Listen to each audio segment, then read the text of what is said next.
So for anybody, I'm sure everybody knows who he is. This is Donny Cates. He's the current writer on Venom. He breathed new life into Thanos. And what else have you done? Cosmic Ghost Rider, Doctor Strange, Guardians of the Galaxy starts next year, January. What else am I writing? Oh, Marvel Knights. Yes. So you're overseeing Marvel Knights, right? Yes. I am the showrunner of Marvel Knights. What the hell else have I done? God Country? Oh, Death of the Inhumans, Yeah. God Country, Redneck, Baby Teeth, Buzzkill the Paybacks, Ghost Fleet, a little bit of Star Trek in there sometimes, a Tomahawk, man, a lot. A Tomahawk's an interesting book. That's an oversized. Yeah. I like Like it. heavy metal or something? Yeah, it's me and my tattoo artist, Ian. He does all my work and everything. He was tattooing my arm, and he always has all these crazy stories, and he said the word a tomahawk out loud, and I was like, turn your gun off. What did you just say out loud? We're doing that, whatever the hell that is. I actually don't even really write a tomahawk. I know we're just doing introductions, I'm just going to talk. I kind of write a tomahawk, which means I go over to Ian's house, and I'm an artist too, and so he's not a comic book artist, he's a tattoo artist, and so he gets a sketchbook out, and we talk about the story, and we do layouts, and then I leave, and he starts painting, and I come to pick up the paintings, and he's just deviated, and he just does whatever the hell he wants, and so then I have about a day to write script over it. So I never know what the hell's going on in that book. That's fun. Yeah, it's really fun, actually. Yeah. So what are we doing today? Today? What am I doing? No. I mean, You're looking at it. Oh, I thought you were asking me. I was like, you're looking at it. I'm doing this right now. I'm at the con. What do you mean? We're shooting dice later? What? I mean, yeah, we can arrange that. Yeah, I can shoot. So what got you into comics? Well, I've been reading comics since I was old enough to read. My brother was big into baseball cards, and my dad used to take us to this little hobby shop in the mall. And I couldn't, I was a baby, right? And so I couldn't read, but I always wanted all the comics. And my dad said that if I would learn how to read, he would buy them for me. So my dad taught me how to read on issues of Spider-Man and Green Lantern. And then, I know this sounds like, if you go back in time and you look at me doing these interviews like a few years ago, I will say the exact same thing. I'm not trying to plug a book. I found Venom. And I was obsessed. I'm 34 years old. Venom is 30 years old. Mm-hmm. I took over on his 30th anniversary, so I was, nice. I was 4 years old when he came about, and I was obsessed with him. I used to do sculptures of him and stuff. And so I read comics my entire life, and then professionally, what got me into comics is I in 2005, 2006. I ran a chain of comic book stores in Austin, where I'm from. Okay. And I ran them into the ground. And when they closed, I still wanted to be in the industry.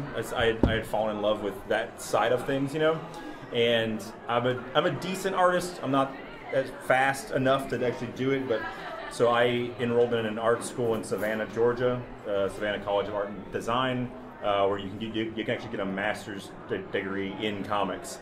But I quickly learned that I was not good enough to be an artist there, because I was in classes with Jeff Shaw, who I did my Thanos run with, and God Country with, and Trad Moore, who I'm doing a book with, but I can't tell you guys what it is. That's we'll find out backstage. That's an exclusive. I actually have not said that out loud yet. What publisher? I don't know. We need to get the and so in that time period, you had to take a mandatory writing class, and I had never written a word in my life until 2009. And my writing professor took me aside and said that I could be good at this if I tried, and so I tried. And I went to SCAD for 2 years straight, and then I got an internship at Marvel, and I went and I was an intern there, which taught me the deadlines and stuff, which is insane.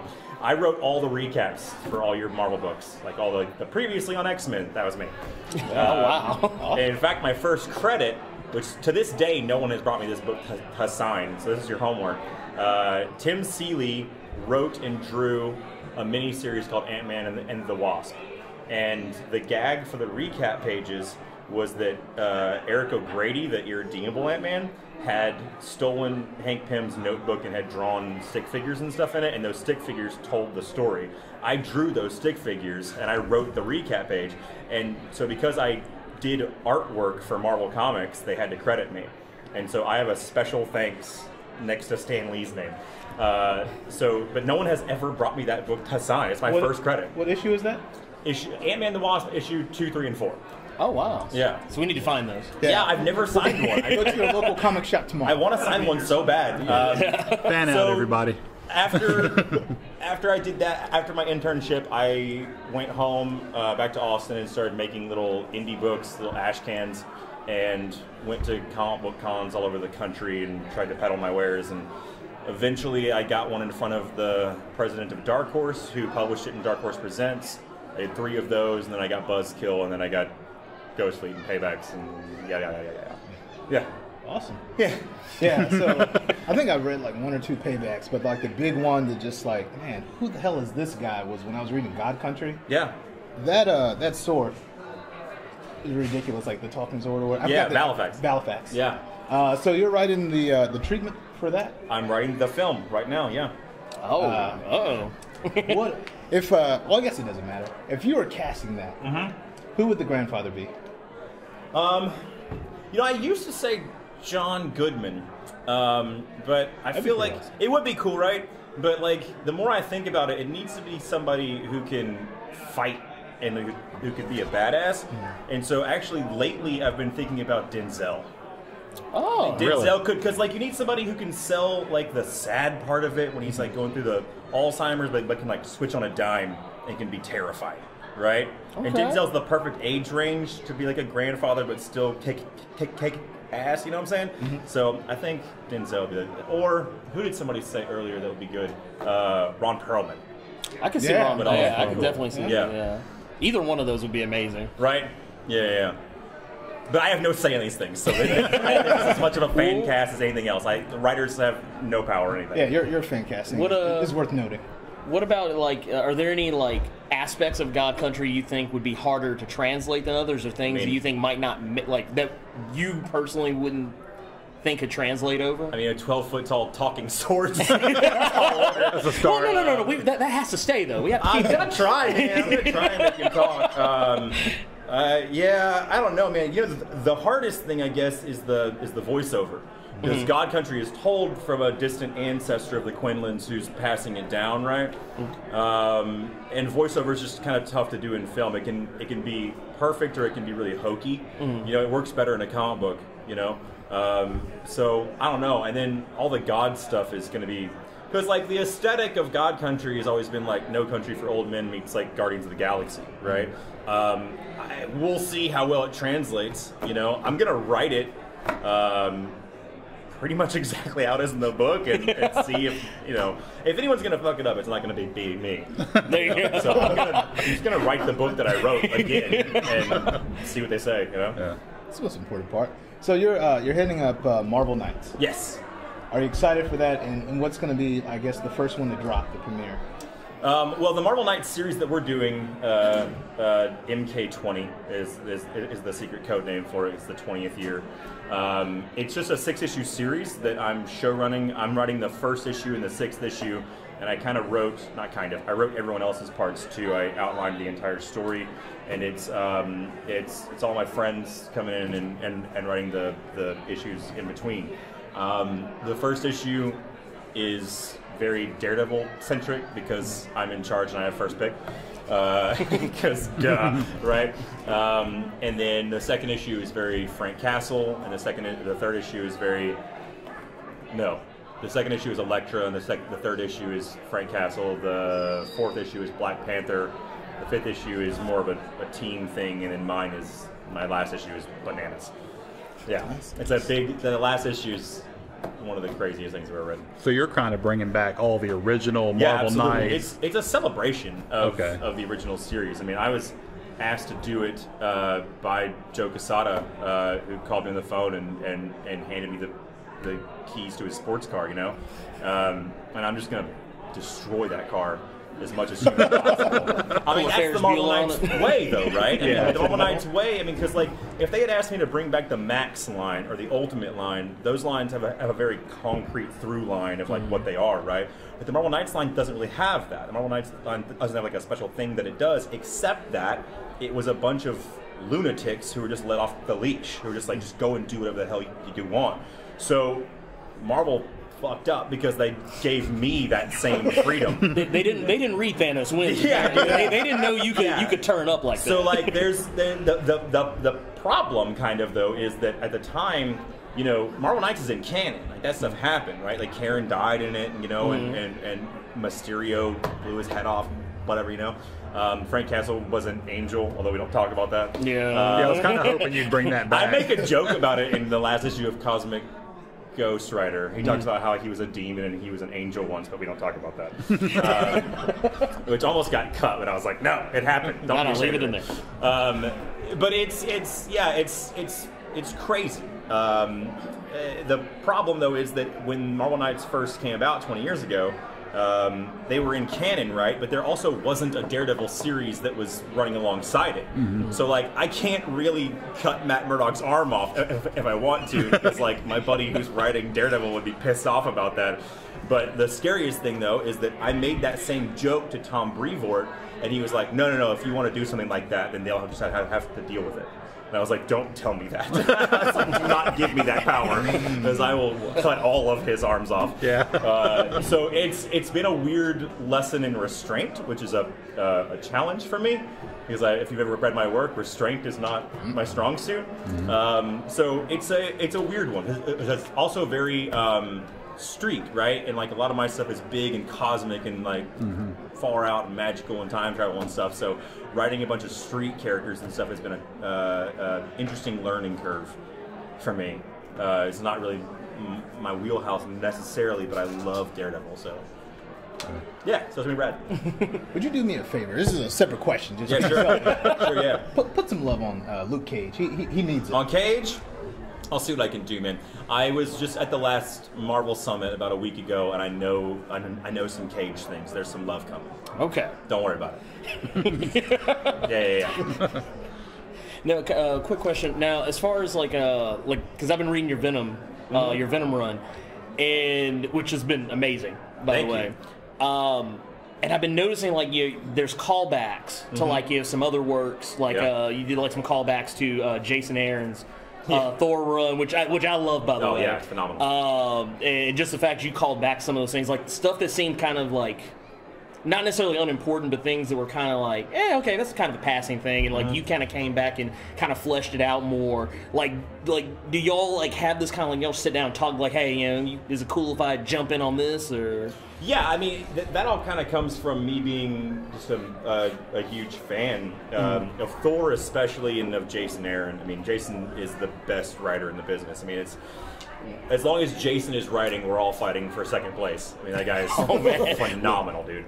And the coolest part about my job is that I've found myself really good friends with that dude, and so we talk on the phone all the time, and we we're obviously in the Marvel Summits, and so in the case of All Black and the Sword and with Thor and all that stuff, I was just a huge fan of that series, and that came out in like 2013, something like that. Yeah. And when I was reading it as just a straight up fan, I just assumed that All Black was a symbiote. I was like, well, it looks like a symbiote. I mean, like Gore's like making symbiote monsters everywhere, and then it just never happened. Like he never pulled the trigger on it. And so when I got Venom, I just called him. I was like, hey man, where did All Black come from? He's like, I don't know. And I was like, can I explain it? And I kind of outlined what I wanted to do, and he thought it was cool, and so I did it. I mean, I know it probably seems more complicated on the outside, but it's just a bunch of nerds, like drafting off of each other, So like, it's really just me being a lifelong fan of Venom and a big fan of Thor, and finding places to put it, because when I wrote my Bible for Venom, there's a few big key things that I put in that Bible. The first line of my Bible is no one else wears the symbiote. As long as I'm here, no one else is going to wear that symbiote, because it's Hal Jordan's ring. Like it's what makes Eddie special. So like if we keep on giving it to other people, it doesn't matter anymore, right? But amongst it was that I wanted to make Eddie stand on his own and not just be Spider-Man's old clothes, you know. And so you won't find Peter in my run. That's why Miles is in my run, not Peter. You know, which I liked what you did with that. Well, yeah, dude, Miles has such a cool story with symbiotes, man. A symbiote killed his mom, so like he's got there's and that storyline's not over with. Like when Eddie said, "You and I can square up on this when this is done." They never did. That's still coming. Yeah, Miles and Eddie are not done with each other by a long shot. But yeah, I mean, it's. I wanted to give Eddie and the symbiote especially its own lore and its own kind of corner of the Marvel U. And to me, it's such an obvious link to like Cthulhu horrors, you know, like Eldritch Deep, like crazy scary shit for Venom, because like there's not really a character. I mean, Ghost Rider a little bit, right? But that's like more like Satan stuff. I wanted to do dark Elder God stuff, and Venom seemed like the perfect place for it. Hence Knull, you know. Yeah. Which is an amazing character. Thank you, man. You know, it's when Knull first came out, Twitter exploded because Knull means fuck in Swedish. Spelled like that, Knull, and Twitter exploded with like people from Sweden and stuff like freaking out about it. And Marvel called me and they were like, "Dude, did you know that Knull means fuck in Swedish?" And I was like, "Yeah." Of course I knew that. And they're like, "Why didn't you tell us?" And I was like, "Because you'd make me change it." And they're like, "Well, it's too late to change it now." And I was like, "Yeah, I know." That's awesome. Double down. Awesome. Well, because I came up with all these monster names for them and everything, and I put them into Google to make sure that they weren't taken. And when I put in Knull, like translate came up, and it just said "fuck," and I was like, "That's it. That's that dude's name for sure." It's the most punk rock thing I've ever gotten away with. It's phenomenal. So, how often do they tell you no? Not really anymore. When He's signing his own paychecks at this point. I mean, dude, when I my first Marvel work I ever did besides the intern thing was Secret Wars Battle World #2. I wrote this garbage story. It's terrible, dude. And they asked me to do it. Mark Panacea, who I was actually his intern, he asked me to do it. And I pitched so conservatively, because I was of the mind that I would get more work by being a good dude, and like I'm gonna pitch a story that doesn't get in anyone's way, doesn't step on anyone's toes, it'd be real quiet, to be off of my own corner, right? And as a consequence of that, it ended up being so boring and didn't matter at all. And I didn't get work with Marvel for like 2 more years because of it. And so when Jordan White called me and offered me Thanos, I was like, I'm gonna do the complete opposite. I'm just gonna blow the doors off this thing. I was like, even if my pitch gets rejected, I'll at least show them the kind of story that I want to tell in the pitch document. So the pitch document itself was like 15 pages long. It outlined every single beat, and it was the craziest thing I'd ever written in my life. And I turned it in, and they called me and they said, "Cool, let's do it, all of it." And I was like, "Wait, what?" Because it's this feeling that you get where you're so excited on the phone. You're like, "Wait, even like Silver Surfer with Thor's hammer, and he gets impaled. His head's that's cool. Okay. I can do that." And they're like, "Yeah." And I was so excited that I hung up, and I was like, "Fuck, I have to do that. I have to write that book now." And so, you know, it was kind of a risk, but like if you've read Thanos Wins, you know that it's built in such a way that I wipe the slate clean at the end of it. You know what I'm saying? Like I undo everything at the end of it, and so I wasn't really breaking all the toys, you know? And so they took a chance on that story because we kind of knew that series was going to wrap up after that anyway. It was either that or it was going to start tying into Infinity War, and I didn't really want to tie into Infinity War. I wanted to go do my own thing. So I took a chance on that, and Thanos Wins did really well for him, and we got a spin-off out of it, and you know, all that kind of stuff. And so after Thanos Wins did really well for him, I don't really get told no anymore. You know, there's one thing in Venom that I got told no on that I can't tell you what it is. It's in Venom #8, which comes out in few weeks. Something Yeah, like I was that. going to say, because 7 just dropped a week ago or so. In Venom #8, there's a thing I wanted to do that I was expressly told no. Oh. And it's the first time that Marvel has ever put their foot down and said absolutely not. And I wish I could tell you what it is. But oh, man. I maintain that they're wrong. What I wanted to do was cool. So, like, maybe later. Maybe they thought that I was being incredibly disrespectful. Although I had Cosmic Ghost Rider piss on Thanos' dead body and set him on fire, which I thought for sure they were going to tell me. Especially, I mean, it's Jim Starlin's character, and Jim and I had our beef, which we're cool now, by the way. Okay. And Jim was never mad at me; he was mad at Marvel. But then I put this scene in this book where a character I created pisses on his character's dead body, and I called Jason Aaron after I wrote it. I sent him the script, and I was like, "Hey man, is this too much?" And he was like, I mean, yeah. I mean, it's and a lot. And he was like, but I mean, what are you supposed to do when Thanos dies? Throw a parade? And I was like, yeah, right. Yeah, that's what happens to like dictators when they die. They don't die cool, So yeah, I mean, I get away with murder over there, dude. I mean, the amount of dogs I've killed at Marvel, it's unreal, right? Sorry. Yeah, I almost always bring them back as ghosts. What about as far as like, because you mentioned like Venom, like growing up with Venom, and you mentioned like Daredevil. Yeah. Are there any characters like Thor. like other dream characters like you'd want to get on Thor? Yeah. I would love to see that. I have conflicted emotions about Thor though, because I want to write Thor, but I also don't want to live in a world where Jason doesn't write Thor. Like I want to read Jason's Thor for the rest of my life. And I mean. Like maybe y'all could like trade issues. Yeah, he'll take over Venom. Yeah, there you go. No, I'm not comfortable with that. He's Venom's mine.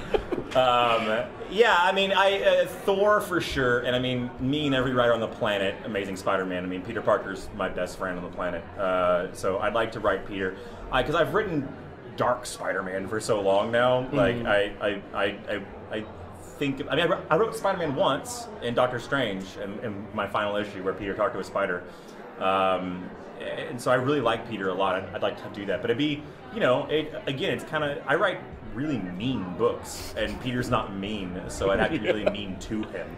Yeah. So people, well, if you ever hear that I'm announced on Amazing Spider-Man, you should be very afraid. Like, don't be excited. I'm gonna be very mean to that boy. We just got Peter Parker and MJ back. Just don't take that away again. No, I would murder her almost instantly. Bring the Red Goblin back and smack him. Her and Aunt May together. would you bring Gwen Stacy back and then kill her again? Not only would I bring Gwen Stacy back and kill her again, I would bring those 2 children that Gwen Stacy had with Norman Osborn back, just so I could kill them. Oh, are we still sore about that? I didn't do it. Just no more deals with the devil. Like I'm sure I don't know what you're talking about. Exactly. That's how I like it. So you took the back half of Thanos. Of what? Of Thanos? Yeah, the front half was Jeff Lemire, so it was kind of like a 1-2 punch. Yeah. And it was like every issue of that comic series was a key. Yeah. Right. One of my favorite scenes of all time is when the Thanos are fighting each other, and they find Death out there in the wedding dress, the quote-unquote wedding dress. What made you think of Death the way she was? Like, what inspired that whole... She was very flaky, very... Well, she's not telling him what she wants and all this stuff, and he had to figure it out, which, I mean, I guess you really thought about it, you could tell what she wanted. Yeah, well, I just based her on Bjork. I don't know why in my head Bjork looks like Death. And so if you look at the comic when like Thanos and Thanos are fighting, she's always like, oh. Yeah. And so yeah, I mean she is his. She's the thing that he'll never have. And the. The entire point of my Thanos win story was to just let's give him everything he's ever wanted and see how miserable it'll make him, right? Yeah. And so the end result of that idea is that the hero always gets the girl, right? And so I said, well, let's just give him the girl. Let's see what happens if Thanos gets everything that he wants. And the thing is that like Thanos the entire history of the character, Thanos has been wondering how to get death, like how to get this thing that he wants. And the answer's always been right in front of him, is you have to die, dummy. Yeah. Like, you gotta kill yourself. Like, that's how you get with death, you know? But Thanos, being who he is, he can't do it. Like, he can't kill himself because that's giving up. Yeah. And so I kind of reverse engineered that entire series to get to that point of, like, King Thanos is so cocky that he won't kill himself, that he's going to go and get his younger self to kill him, you know? And there's a scene in that series where King Thanos says, no one walks away from death, not even you. That's what happens at the end of that book, is that young Thanos turns his back on death and says, like, I'm not done with you, and walks away. So knowing all of that, death is very much written as she knows the end of that story before anyone else does, because of course she does, right? And so when she shows up in a wedding dress, you know, it says it in the book, she's not dressed for a wedding, she's there for a funeral. So she comes in and she sits silently because she knows what's going to happen already. Like, this is all going to end, and this whole dimension's going to die. And so she was there to witness the death of Thanos, you know? They had to kill everybody along the way to get to that point. She delights in torturing that guy. And so seeing King Thanos at the end of his life, having given her every gift imaginable and getting so close to being with her and then erased, brings her endless joy, you know? Because death always wins. She's undefeated, you know? Yeah. So you had the redneck cover, Cosmic Redneck. How fun was that, and what inspired that redneck story? Because that's Robert pretty Kirkman. wild. Robert Kirkman. The cover specifically, I didn't know it was happening until they sent me the final art, because they didn't ask me if that was okay. Because Robert likes to poke Marvel a lot, and so they sent me this, right? Because it's done by Gabriel Walta, who was at the time my Doctor Strange artist. So it's my Doctor Strange artist doing Cosmic Ghost Rider on Redneck. And they sent me this, and I was like, you guys, that's not cool. Like, I'm going to get in trouble. And they were like, you're going to get in trouble.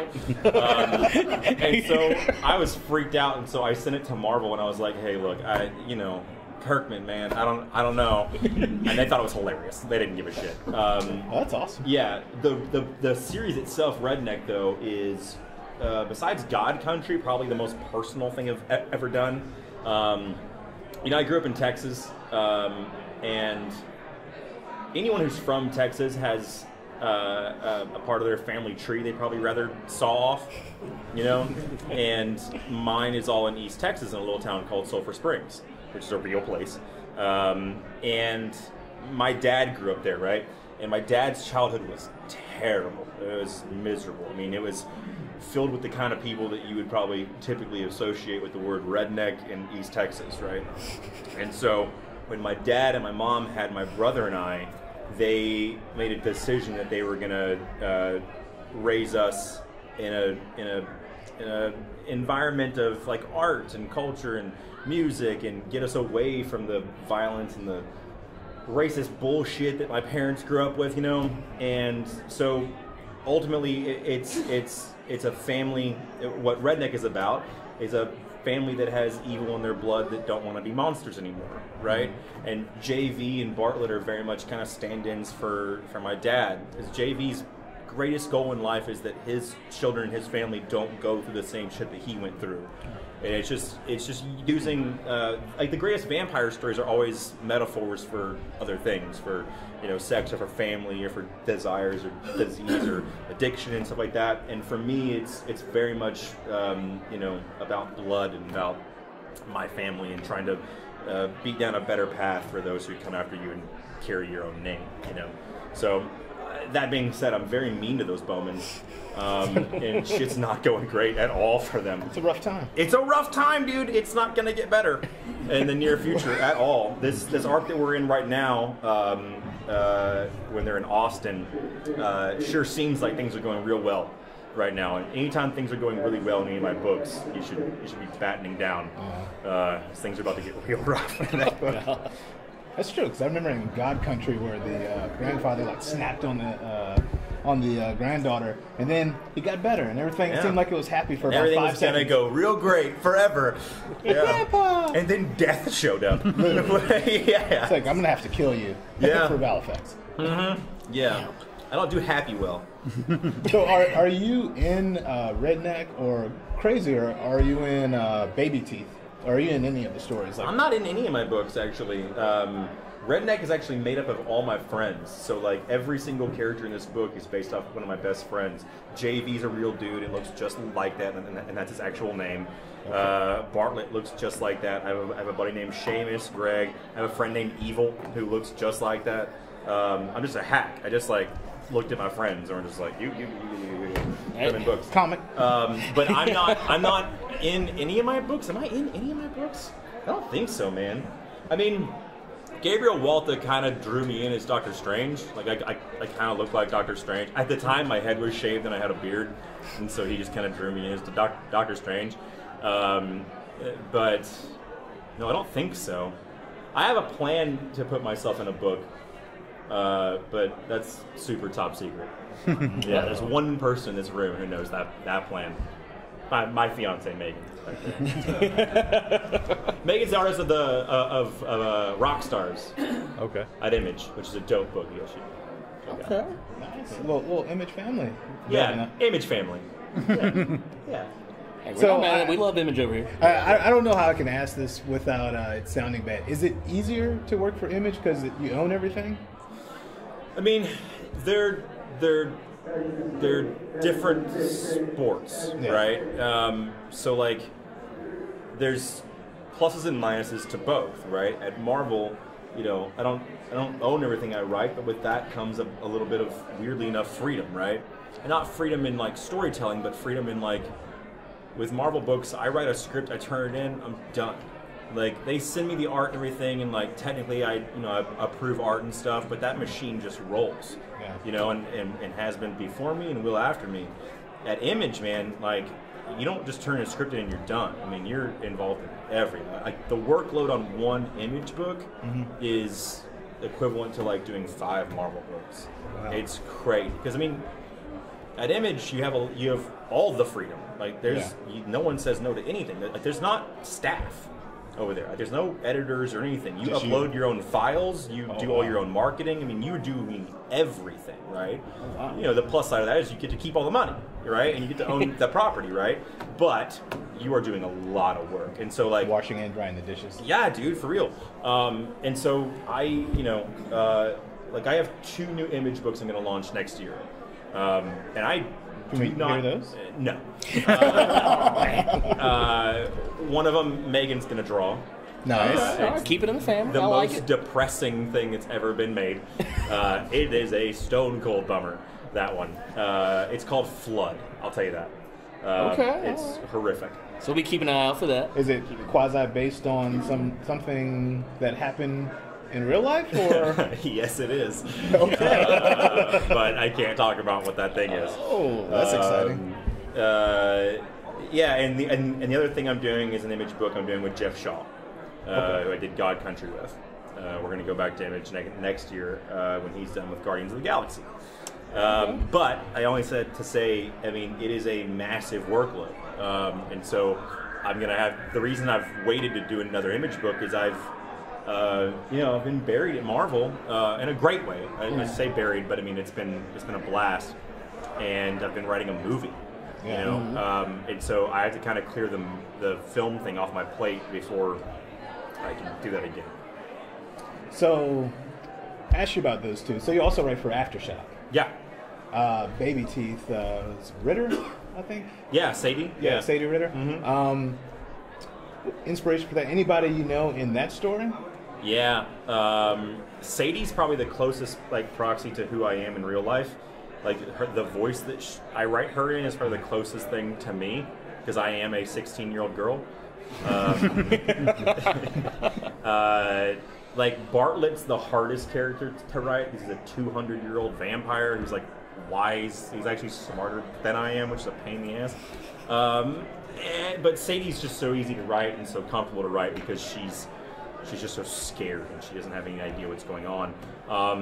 Baby Teeth came about because my brother had a baby, and I was watching how he changed as a person. And my brother was a dick. But he softened so much as a human being when he had a baby. He's like actually a really sweet dude now. I love him. He's my older brother. I'm supposed to call him a dick, right? Yeah. But he softened so much, and then seeing him and his wife raise my nephew, you know, I don't know. Of course, I translated that through like, oh, it's really sweet. I should write a book about that, and I made it about the Antichrist because that's who I am as a person.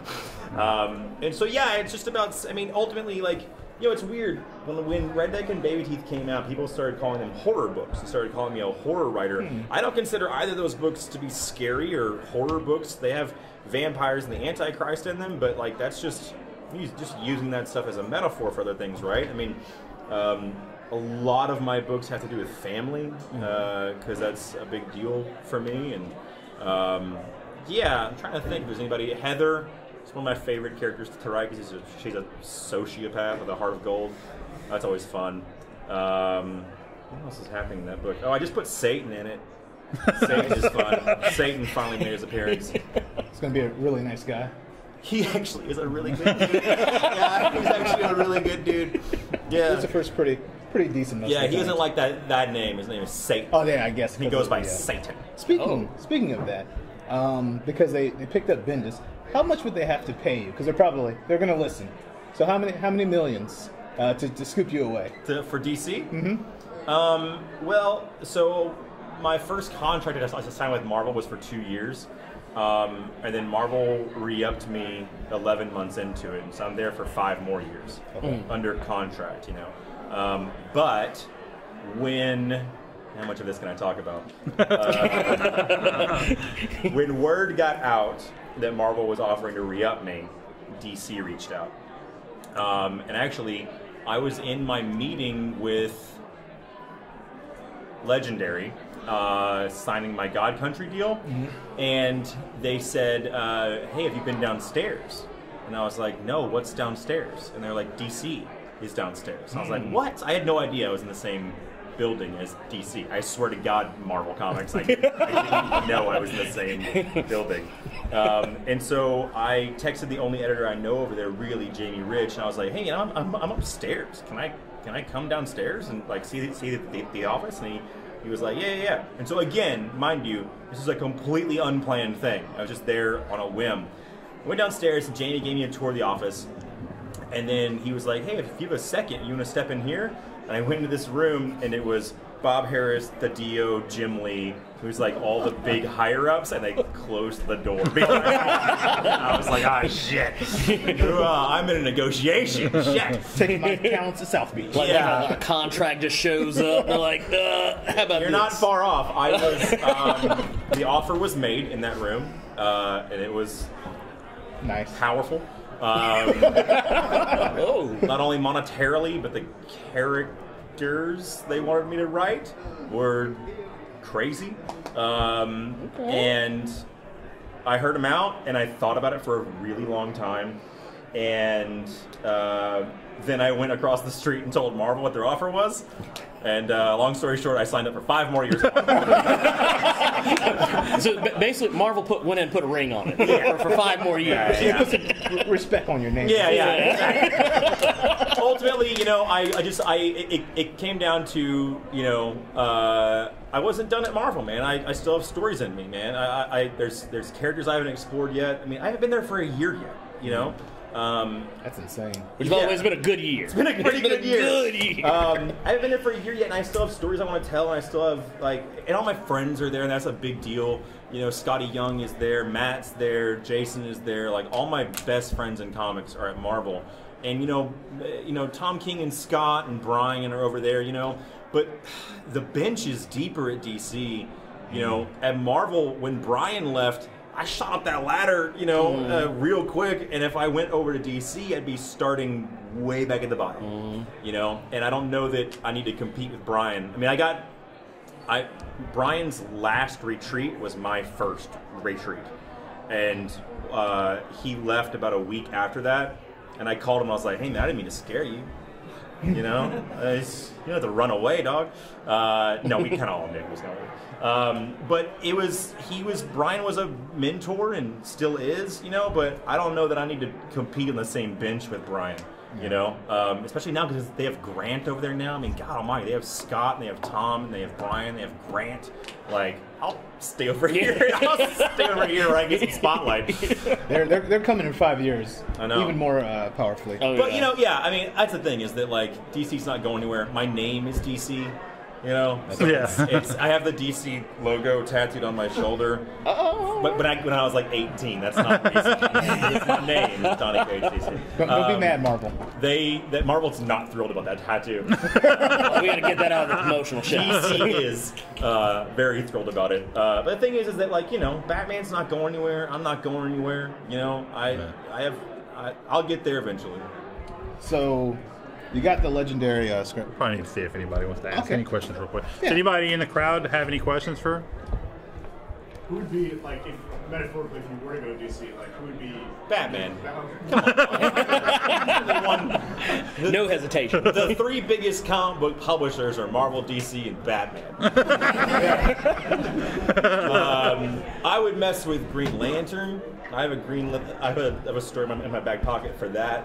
But I tell you what, when I was the only thing I'll tell you is before I signed my contract with Marvel, my exclusive contract, I was asked to pitch by DC on Nightwing, and I told them no because I don't care about Nightwing at all. And F Nightwing. For real. I just don't, it's just garbage. Said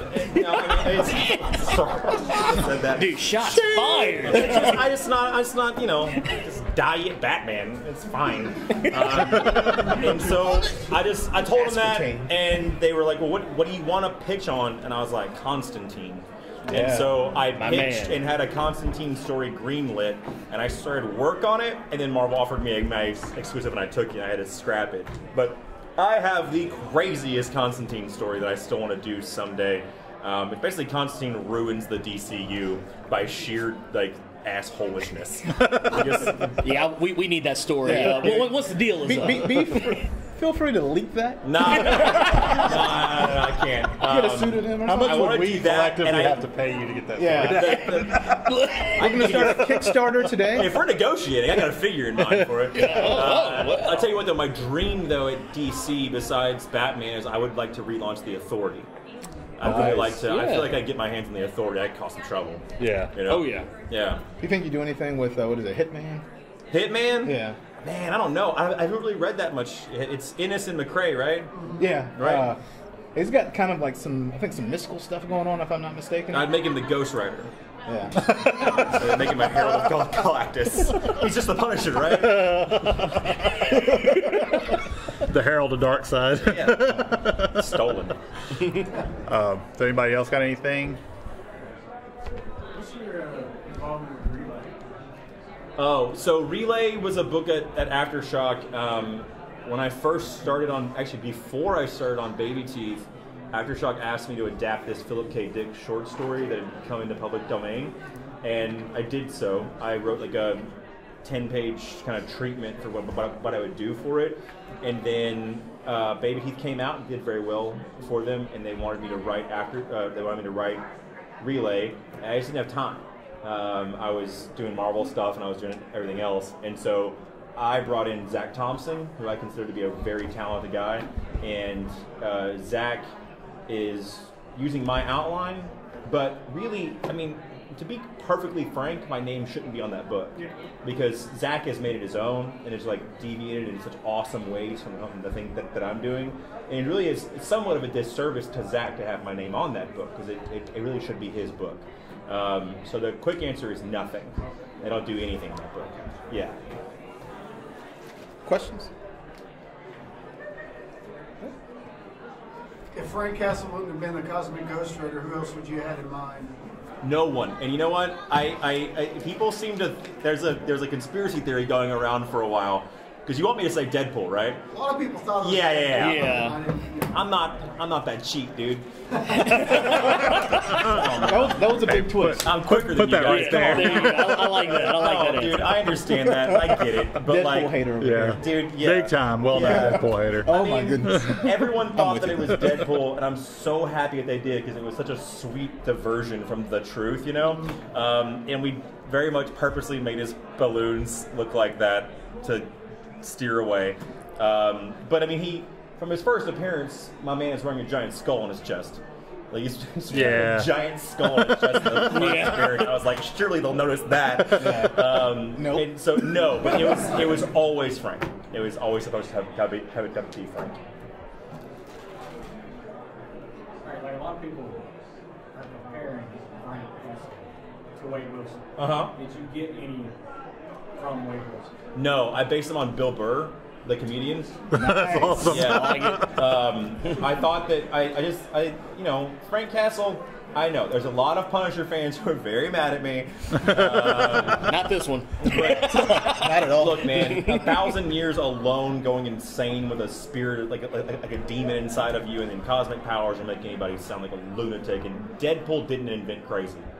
Yeah. So I stand by my boy. I think Deadpool fans just really wanted it to be Deadpool. Sure, I get it. But Deadpool's been enough things, right? Yeah. Yeah. There's going to be a Deadpool Rick and Morty crossover, and people are going to go crazy. Sure, yeah. You had a question? What is a little bit of your thought process going through writing the character, writing for the story? Can you find that a little bit? For which character? For the Cosmic Ghost Rider? I tried to think about it too much. Cosmic Ghost Rider. Okay, look. Cosmic Ghost Rider is a character that I've had in my back pocket since I was a retailer at the comic book stores, because Ghost Rider, much like Venom, is a character that just looks cool, but for the most part didn't really have much going on besides just looking dope, right? Ghost Rider is a character that looks really sweet, airbrushed on a van. Right? Yeah. And so I was like, that, but in space, would look awesome. Right? And so I had that in my back pocket forever, and I was like, who could it be? Because I am a huge Marvel fan, and I always love it when it's like, oh, who is this character? What's the big mystery about who's Hobgoblin or whoever, right?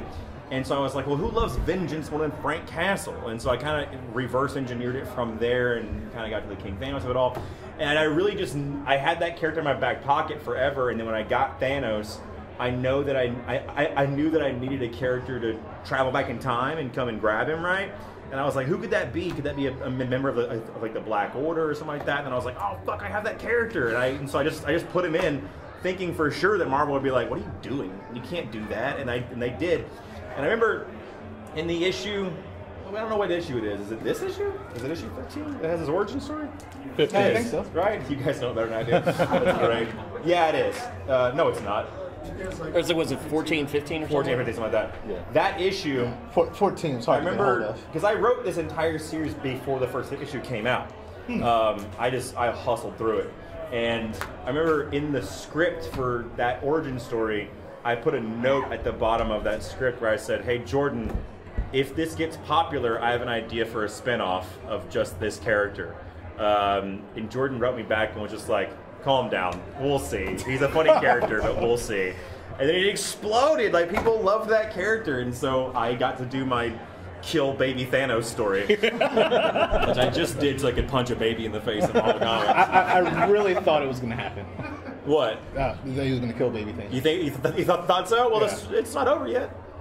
You don't know. He might slit that kid's throat in the final panel. You don't know yet. So to answer your question, man, I don't know. He kind of just goes on his own, you know. Like I set him up in these spots, and I feel like I know what he's gonna do, and I start writing you, and he just goes and does whatever the hell he wants, you know. I mean, you put Frank Castle in Valhalla, and he cuts a god's nose off. Like, he doesn't ever stop punishing, you know. I mean, he as much as people give me shit for it not sounding like Frank, I think he's Frank. I mean, he's crazy and he's old, but he's Frank, you know. I mean, he doesn't abide by people fucking around. I mean, no. Apparently, I think people forget Frank Castle has a sense of humor sometimes. Did they not read the Garth Ennis run on Punisher? That's what I'm saying, man. Like, fed a chick to a polar bear. Like, he's got a sense of humor and a design aesthetic. Like, the dude appreciates art. You know. Anybody else? Anybody else? Another one. So I know you can't talk much about Guardians of the Galaxies, but like, what are you excited? Because I know you want to put your own spin on it, but you want to like be true to what's made it so good in the past, and also like with this big craze with the movies that have been coming out. Like, nah, I'm not concerned about those films. Okay. Yeah, well, they chase me. Sure. Not the other way around. Sure. But like, what are you excited about? I mean, Cosmic Ghost Riders on the team, which is fun. You know, someone once said about the Guardians of the Galaxy films when they first blew up that everyone was surprised they did so well, but they weren't, because it's a film about 2 Han Solos and 3 Chewbaccas. Yeah. Which is what it is, right? Yeah. And so I have a little bit of that in there, right? But, you know, people tend to forget that a lot of the storylines, and especially the team that makes up the film team, is based, you know, on the Abnett and Lanning stuff. Yeah. And the film has its own tone, which is like very fun and light and everything, but the Abnett and Lanning stuff is hardcore. I mean, there's some wild stuff that goes down in those runs. It's not been a fun kind of jokey, cartoony book up until the films came out, and so my run's not funny at all. I mean, Cosmic Ghost Rider is funny. Peter Quill's funny-ish. He's having a hard time in that book, but it's mean. I mean, it's not as mean as Death of the Inhumans. Boy, I was going through some stuff, and I wrote that. I apologize. That's fine. I don't like the Inhumans. Sometimes you got to kill a dog. I killed everybody. Yeah, sorry. The Inhumans are terrorists.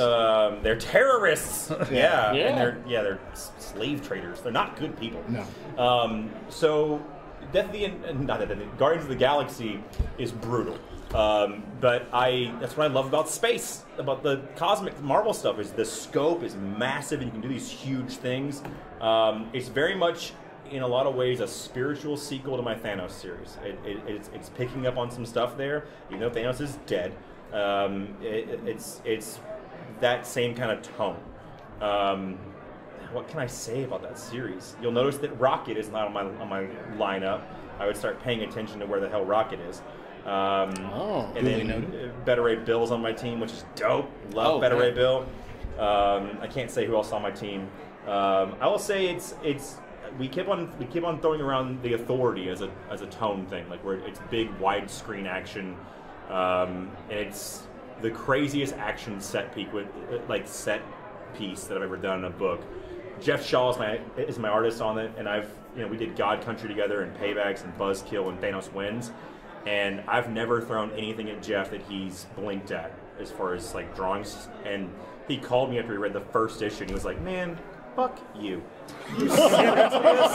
He was like, "This is insane. This is impossible to draw." And I was like, "That sounds like a you problem." So people are going to be very confused after the first issue. You're going to know who exactly is on the team. But as for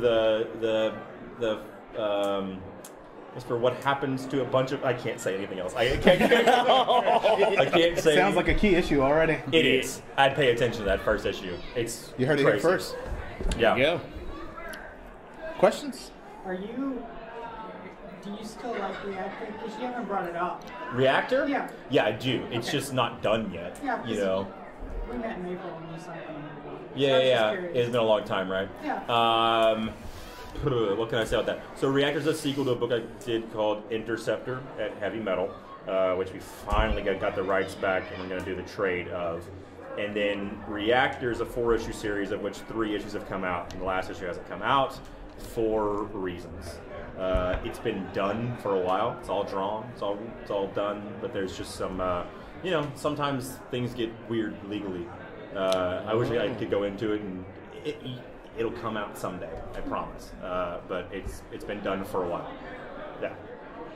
But yeah, I love that book, man. I do. I have a tattoo of it on my wrist, But we'll see. Yeah. Anybody else? So I had a quick question. Did you enjoy the movie Venom? I think we're about done here tonight. Everybody. God, I wish we had time to answer that question. Wouldn't you know it?